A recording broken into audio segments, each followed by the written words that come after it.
Everybody, Jason Burmis here, and I want to do this R. Kelly update because I've been talking about it. I hadn't really gotten to it, and I briefly discussed on a walk and talk how he was facing 2 new charges. But there are other developments right now, and those developments actually include Kelly, who is, I would say, I don't know, he's in a spot where I hope that he just goes to jail forever, as charges are being brought against him now in Minnesota, 2 other states, and now the federal charges are what I'm really all about, because I think those are the ones that are going to put him away forever.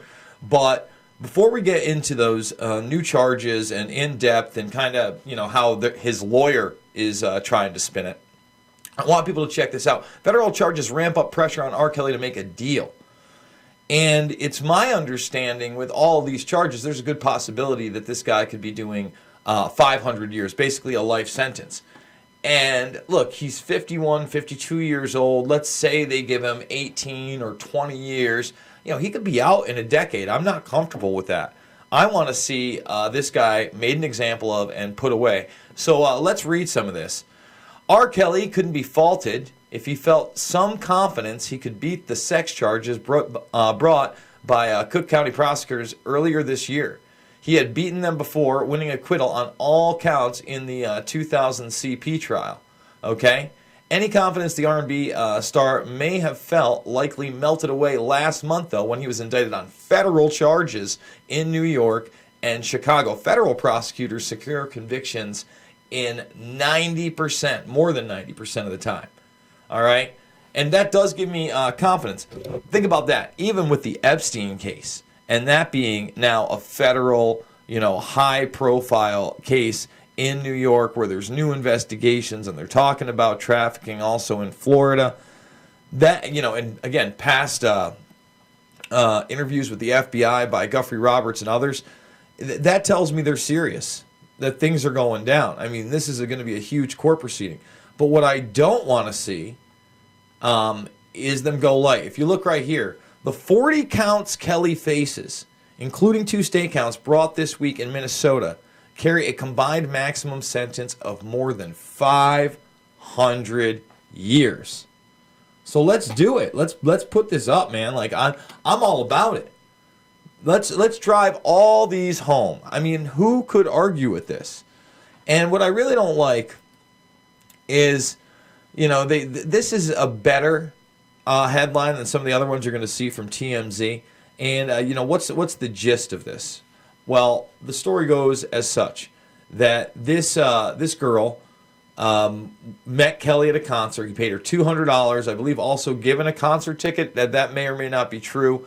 And she came back, she stripped for him, and then she rubbed on him naked. Whatever that means. Like, apparently they didn't have sex, but she was a 17-year-old girl.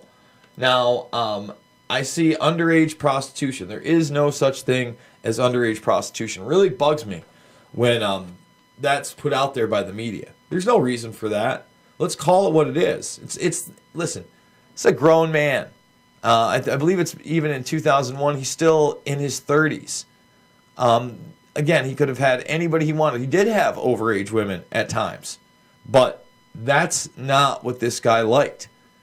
And let's be frank about it. There's more videos out there. Again, looking at 500 years. Why let him plea this down? Okay? I don't understand. I think that would be absolutely ridiculous. And if you get down here, it would really be unfortunate. Federal prosecutors aren't likely in any rush to negotiate a deal so soon after filing charges, but they might eventually be open to one. Celebrity trials can be unpredictable, so there might be a greater chance of an acquittal or a hung jury. A deal would spare Kelly's accusers the trauma of having to testify and save U.S. attorneys. I don't want to see this. Listen, there's already a Lifetime show out there. Let's be real about this. We want this to go hard and as far as possible. Now, Dan Abrams has this Law and Crime. If you watch Live PD, etc., he does a great job. I am encouraging you to go check this article out because he interviews Kelly's lawyer, and he says that this is just a case of buyer's remorse. It's pretty unbelievable What we are going to show you is just a bit of the press conference that was held in Minnesota explaining the charges. This kind of conduct, particularly juveniles, is simply not acceptable in the state of Minnesota or frankly anywhere. She was a juvenile at the time. We have special laws to protect our juveniles, and we are going to enforce them. Some might say, aren't you piling on? He's got federal charges in New York. He's got state charges in Cook County and elsewhere. Well, frankly, Minnesota victims deserve their day in court, and that's one of the reasons we're here. So there you go. I was looking for that online. I couldn't really find it. It's the only place. Like I said, I encourage people to go check this out because he talks to Kelly's lawyer for a good, almost 6 minutes. And it's just ridiculous how this man is already not in prison forever. When we talk about Hollywood, the entertainment industry, and how many people are preyed upon when they were younger, let's look at this guy for a second. Everybody knew in the late 90s when he married Aaliyah when she was 15 years old, he was a predator.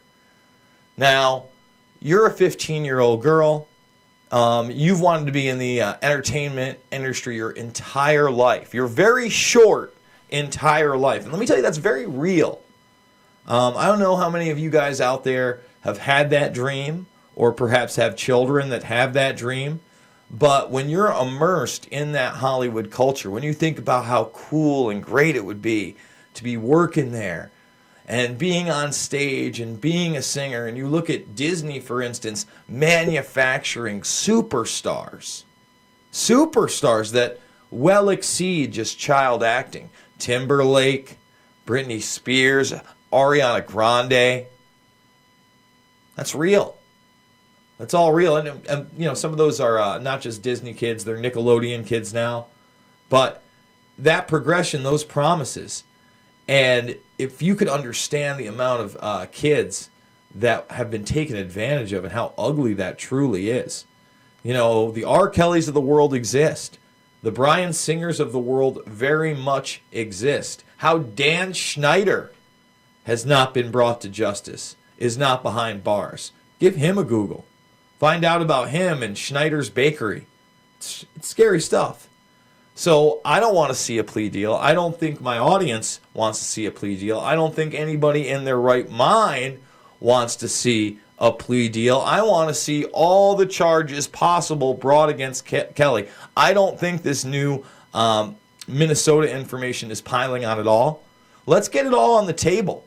Let's not have a tiered justice system where if you have enough money, you can buy your way out of crimes, because that's what we have.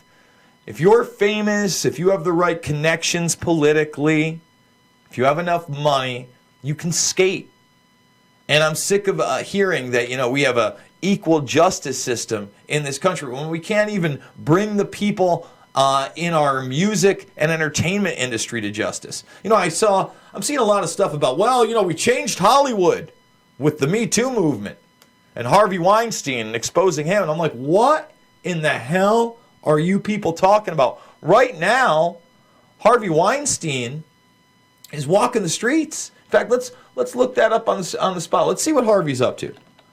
Harvey Weinstein.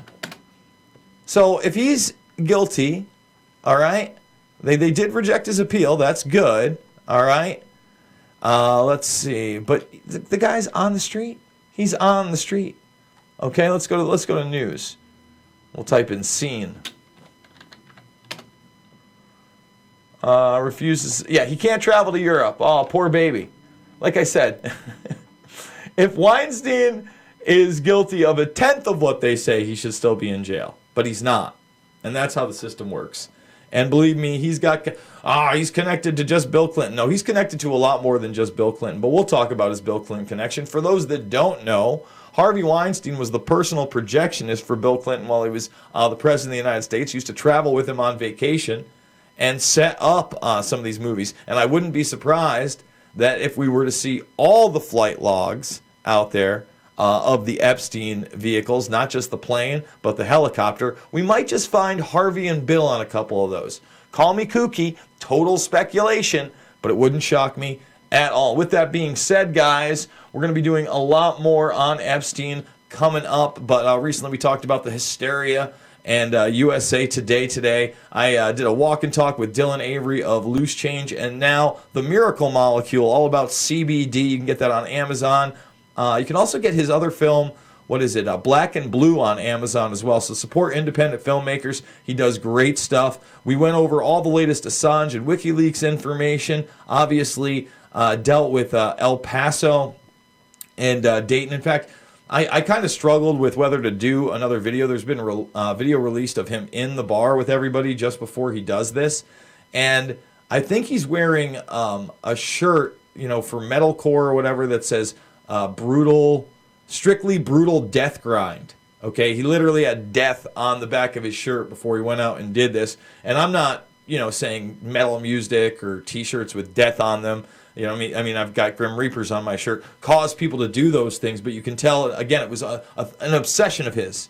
But again, if you want my insight on the shootings, they're out there. The Monster Among Us video, go check it out. I really don't want to talk about it. We have some good stories. This cancer story rocks, the Joe Tippin story. Please check that out. And we're at the forefront of Nexium, Bilderberg, transhumanism, Tulsi Gabbard, and the Linda Collins Smith murder as well.